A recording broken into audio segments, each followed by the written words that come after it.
Welcome to தமிழன் recipe. இன்னைக்கு நம்ம என்ன பார்க்க போறோம்னா, ஒரு சூப்பரான டேஸ்ட்டான பூரி கிழங்கு எப்படி செய்றது அப்படிங்கிறதாங்க பார்க்க போறோம். எல்லாருமே ரொம்பவே விரும்பி சாப்பிட்றது. அதுவும் பூரிக்கு ரொம்பவே விரும்பி எல்லாருமே சாப்பிட்றது. இத வந்து குழந்தைங்களும் ரொம்பவே விரும்பி சாப்பிடுவாங்க. இது நம்ம எப்படி செய்யலாம் அப்படிங்கிறத நம்ம பார்க்கலாம். சேனலை சப்ஸ்கிரைப் பண்ணாதவங்க நம்ம சேனலை சப்ஸ்கிரைப் பண்ணிக்கோங்க. இப்போ குக்கரில் வந்து ஒரு 3 உருளைக்கிழங்கு தண்ணி ஊற்றி இப்போ வந்து நம்ம வேக வைக்கலாம். இப்போ நான் ஒரு 3 உருளைக்கிழங்கு எடுத்திருக்கேன். இது தண்ணி ஊற்றியாச்சு. அது கூட வந்து லைட்டாக நம்ம வந்து உப்பு போட்டுக்கலாம். அதுக்கப்புறம் லைட்டாக பெருங்காயத்தூள், லைட்டாக மஞ்சத்தூள் ஒரு 1/4 டேபிள் ஸ்பூன் போட்டுக்கோங்க. இப்போ குக்கரை மூடி ஒரு 3 விசில் நம்ம வந்து விட்டுறலாம் நம்ம.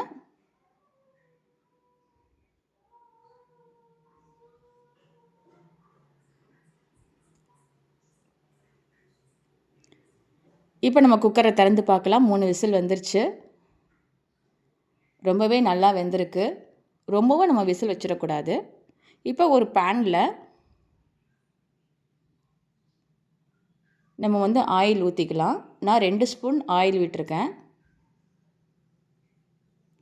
கடுகு வந்து ஒரு 1/4 டேபிள் ஸ்பூன்.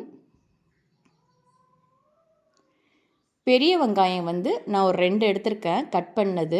தக்காளி 1, பச்சை மிளகாய் 1, கருவேப்பிலை. இப்போ நம்ம பச்சை மிளகாய், கருவேப்பிலை, வெங்காயம் இது எல்லாத்தையும் போட்டு நம்ம இந்த எண்ணெயில் நம்ம என்ன பண்ணலான்னா வதக்கலாம். அது கூட வந்து கடலைப்பருப்பு வந்து ஒரு 1/4 டேபிள் ஸ்பூன் போட்டுக்கோங்க.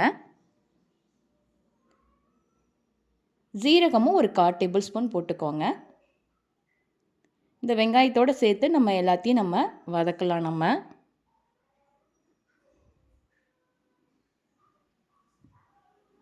ஓரளவுக்கு நல்லா வதக்கணும். ரொம்பவும் நல்லா வதக்கிடக்கூடாது.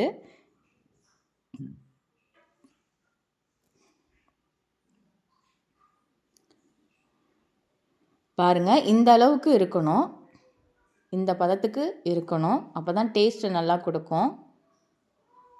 இப்போ நம்ம கட் பண்ணி வச்சுருக்கிற தக்காளியையும் நம்ம இது கூட போட்டு நம்ம நல்லா வதக்கிக்கலாம். தக்காளி 1 எடுத்திருக்கேன். ரொம்பவும் அதிகமாக போட்டால் புளிப்பாயிடும். அதனால் தக்காளி வந்து 1 எடுத்திருக்கேன். வெங்காயம் வந்து எக்ஸ்ட்ரா கூட நம்ம சேர்த்துக்கலாம். வெங்காயம் வந்து கூட இருக்கலாம். தக்காளி ஆனால் கம்மியாக தான் இருக்கணும். இல்லைன்னா புளிப்பு தன்மையாக ஆகிடும். டேஸ்ட்டு வேறு மாதிரி ஆகிடும். அது கூட லைட்டாக உப்பு போட்டுக்கோங்க. மஞ்சத்தூளும் ஒரு 1/4 டேபிள் ஸ்பூன் போட்டுக்கோங்க. இப்போ எல்லாத்தையும் போட்டு இதை நம்ம நல்லா வதக்கலாம். தக்காளிலாம் ஓரளவுக்கு மசியணும். இப்போ நம்ம வேக வச்சுருந்த உருளைக்கிழங்கை போட்டு இதை வந்து நம்ம மசிச்சுக்கலாம். நல்லா மசிச்சு விடணும்.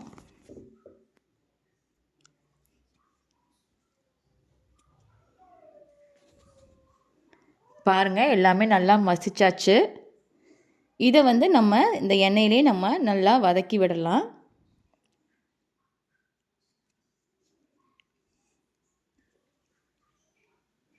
எல்லாத்தையும் இந்த உருளைக்கிழங்கு, இந்த இது வெங்காயம், தக்காளி இது எல்லாத்தையும் சேர்த்து நம்ம இந்த மாதிரி நல்லா வதக்கணும் நம்ம. தண்ணி வந்து ஒரு 1/4 கப்பு ஊற்றிக்கோங்க. தண்ணி ஊற்றினதும் இதை வந்து நம்ம நல்லா கிளறி விட்டுக்கலாம் நம்ம.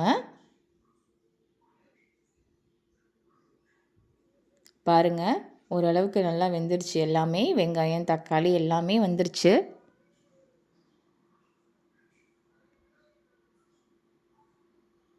இப்போ நம்ம என்ன பண்ண போகிறோம் அப்படின்னா,